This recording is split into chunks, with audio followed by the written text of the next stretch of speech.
गोरखपुर नाम के गांव में रमेश नाम का एक नौजवान रहा करता था।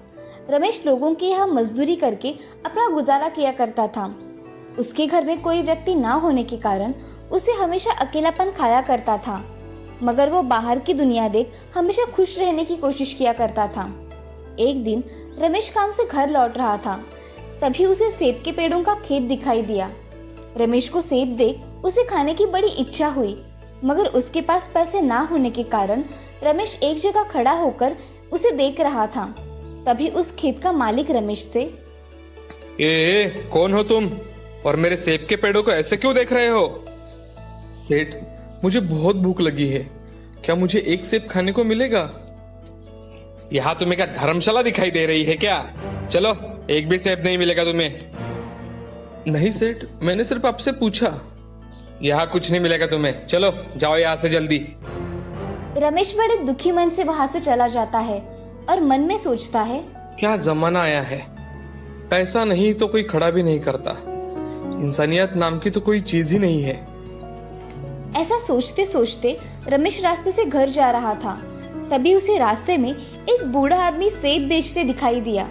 उस बूढ़े आदमी ने रमेश को आवाज दिया, बेटे, बेटे। बाबा, क्या तुमने मुझे आवाज दिया? अरे बेटे, मुझे ये सेब की टोकरी जरा सिर पर उठा कर दो। बाबा, आप इतना बोझ कैसे उठा पाएंगे? अभी तो आपके सारे सेब बेचकर भी नहीं हुए, फिर भी आप घर जा रहे हो। बेटा, अब मेरी उम्र हो गई है, अब पहले जैसा काम भी नहीं होता, और शाम से पहले घर चला गया तो अच्छा होता है भाई। चलिए बाबा, मैं आपको आपके घर छोड़ देता हूँ। हाँ बेटे, चलो। ऐसा कहकर रमेश बूढ़े बाबा की सेब की टोकरी उठाकर चलने लगा। तभी उसके मन में एक विचार आता है और रमेश जाते समय रास्ते में आवाज देने लगा, सेब ले लो सेब, ताजे ताजे सेब, रसीले सेब, ताजे ताजे सेब। उसकी आवाज सुनकर 2-3 लोग उससे सेब खरीद लेते हैं। ये देख बूढ़ा आदमी रमेश से बहुत खुश हो गया और उसे घर ले गया। घर जाते ही रमेश ने फलों की टोकरी नीचे रख दी और बूढ़े बाबा से, बाबा, अब आप आराम करो, मैं चलता हूँ। बेटे रमेश, ये लो, तुम्हारे लिए ये 4 सेब है और इन्हें जाते वक्त ही खा लेना बेटा। धन्यवाद बाबा। ऐसा कहकर रमेश वहां से चला जाता है। घर आकर रमेश सेब में से 2 सेब खा लेता है और उसके बीज अपने पास रख देता है। सुबह उठकर 2 और सेब खा लेता है। रमेश को वो सेब इतने अच्छे लगते हैं कि वो सोचता है, मैं इस बीज को अगर मेरे बगीचे में लगा दूं तो मेरे बगीचे में भी सेब के पेड़ आएंगे। ऐसा सोचकर रमेश सेब के बीज घर के बगीचे में लगा देता है। कुछ ही दिनों में उससे छोटे छोटे पौधे बाहर आ जाते हैं। पौधों को देखकर रमेश हमेशा खुश हुआ करता था। वो उन पौधों की बड़ी अच्छी तरह से देखभाल किया करता था। वो पौधे कुछ ही महीने में बहुत बड़े पेड़ बन गए थे। रमेश को ये देख बहुत खुशी हुई। रमेश पेड़ों की अच्छी तरह से देखभाल किया करता था। एक दिन रमेश ऐसे ही सारे काम करके सो जाता है। अगले दिन जब रमेश अपने सेब के पेड़ों को देखने जाता है, तभी उसे सारे पेड़ सेब से भरे हुए दिखाई देते हैं। ये देख रमेश, इतने सारे सेब, और वो भी एक ही दिन में मेरे पेड़ को कैसे आए? कितने अच्छे और रसीले दिख रहे हैं ये सेब। ऐसा कहकर रमेश एक सेब तोड़कर खाकर देखता है तो उसे सेब रसीले और स्वादिष्ट लगते हैं। रमेश मन ही मन विचार करता है, ये सेब कितने रसीले हैं, अगर मैं इन्हें बाजार जाकर बेचूं तो बहुत अच्छे दाम मिलेंगे। ऐसा सोचकर रमेश सेब के पेड़ों से सेब तोड़कर टोकरी में डालने लगता है। सेब के पेड़ों से रमेश सेब निकाल रहा था, तभी वहाँ दूसरा रसीला सेब तैयार हो जाता था। ये देख रमेश चकित रह गया। रमेश ने 4 टोकरी सेब निकाले, मगर पेड़ पर से एक भी सेब कम नहीं हुआ। ये देख रमेश, अरे, ये मेरे सेब का पेड़ तो जादुई है, इससे कितने भी सेब निकालो फिर से तैयार हो जाते हैं।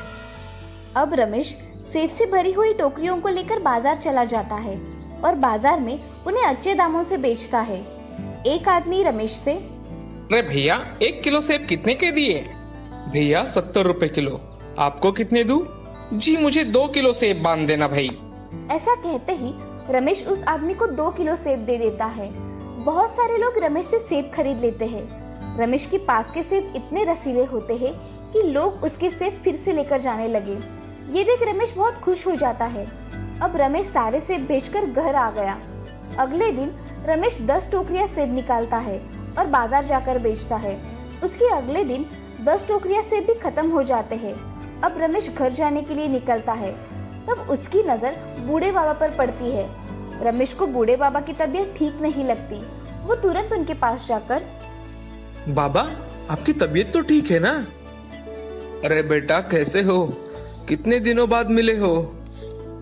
बाबा, आप इतने थके हुए क्यों लग रहे हो? अब इस बूढ़ा की वजह से ये हाल है, और मेरा कौन है इस दुनिया में जो मेरी देखभाल करेगा? बाबा, आप चलिए मेरे साथ। आज से आप मेरे साथ ही रहेंगे। मैं आपके बेटे जैसा ही हूँ ना? हाँ बेटे, तू तो मेरा बेटा ही है। ऐसा कहकर बूढ़े आदमी की आंखें भर आती है और बूढ़े बाबा रमेश को गले लगा लेते हैं। रमेश बूढ़े बाबा को लेकर अपने घर चला जाता है। उनको खाना देकर रमेश उनको सेब के जादुई पेड़ दिखाने लेकर जाता है। बाबा, यहाँ आइए। ये देखिए, ये जादुई सेब के पेड़ है। आपने दिए हुए सेब के बीजों से आए हैं।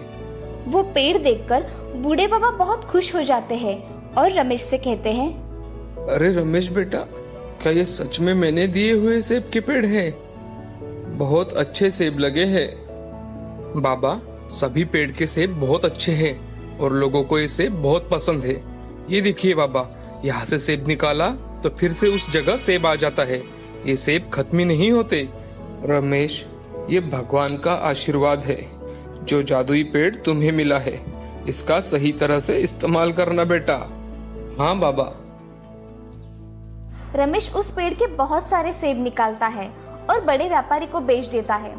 ऐसे ही बहुत दिन बीत जाते हैं। अब रमेश अपना घर बहुत बड़ा बना लेता है और उसके पास बहुत पैसे आ जाते हैं। रमेश अब गांव का सबसे धनी व्यक्ति बन गया था। उसके घर में अब काम करने के लिए नौकर थे। अब एक दिन बूढ़े बाबा रमेश से, रमेश बेटा, अब तुम अच्छी लड़की देखकर शादी कर लो। बाबा, इतनी जल्दी भी क्या है? रमेश बेटा, मेरे नजर में एक बहुत अच्छा रिश्ता है। मैं चाहता हूँ तुम वो लड़की देख लो। ठीक है बाबा, आप कहते हैं तो मैं जरूर देख लूंगा। ऐसा कहकर रमेश अगले दिन उस लड़की को देखने चला जाता है। रमेश को लड़की बहुत पसंद आ जाती है। कुछ ही दिनों में रमेश की शादी सुधा नाम की लड़की से हो जाती है। सुधा शांत स्वभाव की होने के कारण वो अच्छी तरह से घर संभाला करती थी। अब रमेश, बूढ़े बाबा और सुधा खुशी खुशी रहा करते थे। रमेश जादुई सेब के पेड़ की सहायता से गांव के गरीब लोगों की मदद किया करता था। इस कहानी से हमें ये सीख मिलती है कि जिंदगी में अच्छे कर्म करने चाहिए, कभी भी किसी का अपमान नहीं करना चाहिए, हमेशा दूसरों की मदद करनी चाहिए।